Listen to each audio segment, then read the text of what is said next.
What's up everybody, NEXT here. Welcome to another 360 virtual reality video. We're now inside the chamber that is consecrated to Horus. This is one of the 7 Holy of Holies here at the Temple of Seti at Abydos. This is what you call a false door. But what's interesting is on the other side of this false door, and this is not known to most tourists. In fact, this isn't known to most people, is that there's actually a hidden dark room on the other side. And it's very likely that if you were to remove these stones, you may find a cavity or passage that goes underneath. In fact, they've done ground penetrating radar here. GPR was conducted by the University of Sirhaj, one of the Egyptian missions, and they did find cavities, but I guess nothing significant. But if you were to go underneath, there could be potentially a connection that leads to the dark room on the other side. Let me take you around and show you where that would be. That would be right outside near the Osirion. So let's go take a look at the Osirion.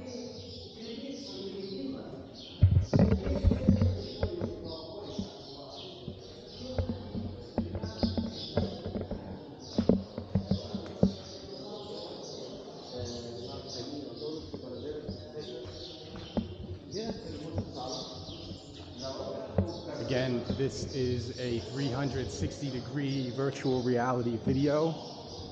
Therefore, if you have a virtual reality headset, such as the Oculus, you could adorn your headset and be immersed in the environment with us here today. And even if you don't have a VR headset,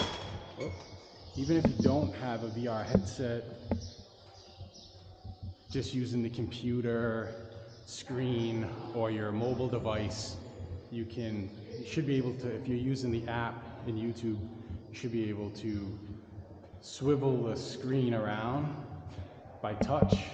You should be able to move it from left to right, top to bottom, and all around.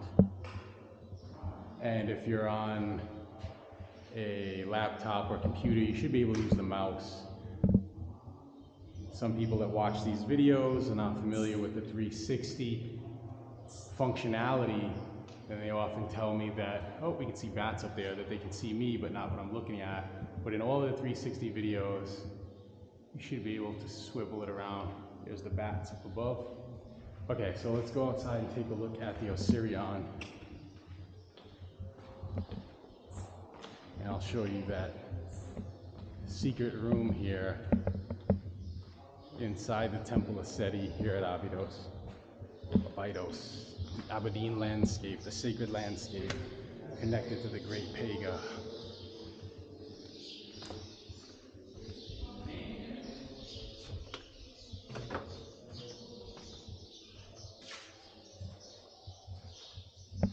This is a very famous scene here. This is the famous Abydos Kings list, which has all the kings chronologically recorded, with the exception of what they consider the heretic kings, Akhenaten, Hatshepsut, etc. They've been left out intentionally as to remove them from history. Here we see Ramses with one of his sons lassoing the bull. He's getting the tail, maybe for his rights. This could be a very ancient tradition. And from a metaphysical, more esoteric point of view, the bull is symbolic of virility, the masculine viral potency. So by lassoing the bull, you're essentially, this is the core of all spiritual esoteric traditions, you're taming the lower animal instinct. You're getting control over those untamed passions.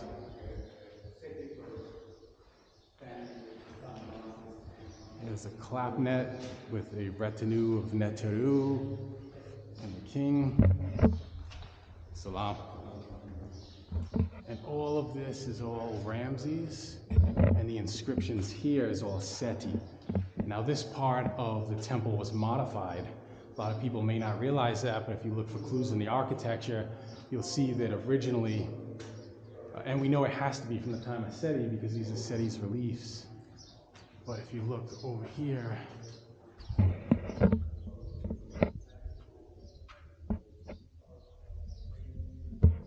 you can see where the beginning of the original Seti temple was.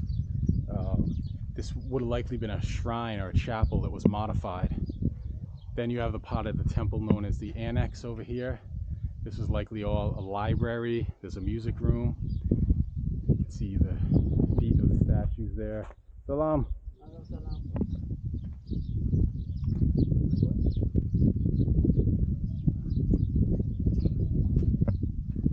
And this is the Osirion here.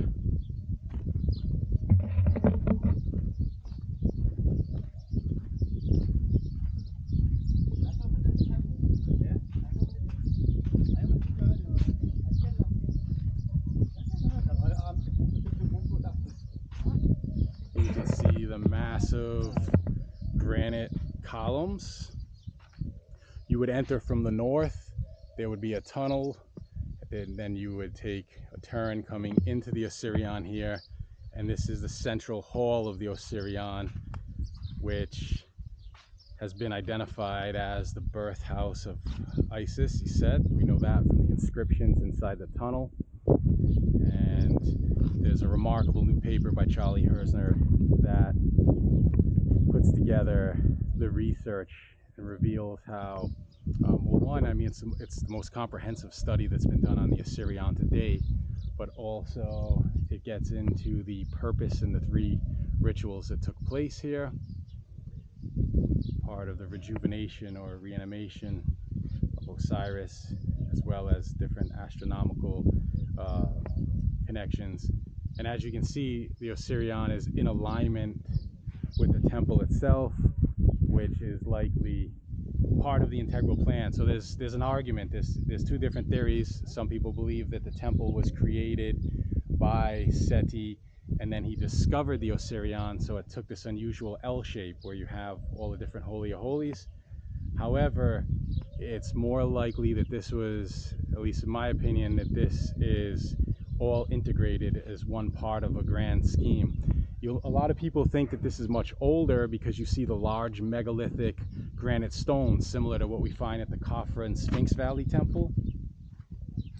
But if you notice, it's on top of the sandstone, which is a unique form of sandstone. I've been told that this sandstone differs, that it comes from Kamumbo, as opposed to some of the sandstone that you typically see. But if you check all throughout Egyptian history, as Dieter Arnold points out, that sandstone and limestone, as well as granite, all the great stones of the ancient Egyptians, our first instances of sandstone begin in the Middle Kingdom. So if you have granite on top of the sandstone, this couldn't be Old Kingdom because there's no precedence for sandstone before that. Some other evidences that we have is the dovetail clamps, the mortise and tenon, the dovetails were found inside the lintel. This was the work of Frankfurt, one of the early archaeologists that worked here, Egyptologists. They found the cartouche of Seti on the actual clamp. Two of them, actually. There's the dovetail that was above the lintel here, and then one inside the wall that was actually originally clad with granite. So if you have granite against sandstone that's using this inside, we know that Seti was involved with the construction, which should debunk the idea that this is much older. In addition to that, you have the hieroglyphic reliefs, but you can't date the structure based on hieroglyphs alone. Most of the glyphs here are from the time of Merenptah. You can see examples of that right over here, and then you can even see the flower of life, which would have been later, probably. That's after. And what we're standing on right now is actually part of the transverse hall. You can see another transverse hall on that side, and you'd enter in from here, and then there was an entrance right over here. We're literally standing on the roof of the transverse hall, and robbers would have burrowed their way this way, but they never finished. They stopped. And right over here is a part of the structure that I was referring to as the dark room, or the hidden room, the secret room, which has no entrances. Now this is very strange and unusual. A lot of people don't know this. This is very unusual for a temple because there's no entrances. Perhaps it has some sort of symbolic attribute. And here's a good shot of the Osirion, which is not open to the general public.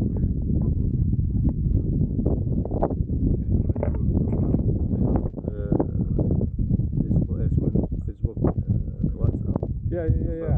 Mash. All right, I'm gonna write my number. I'll be back.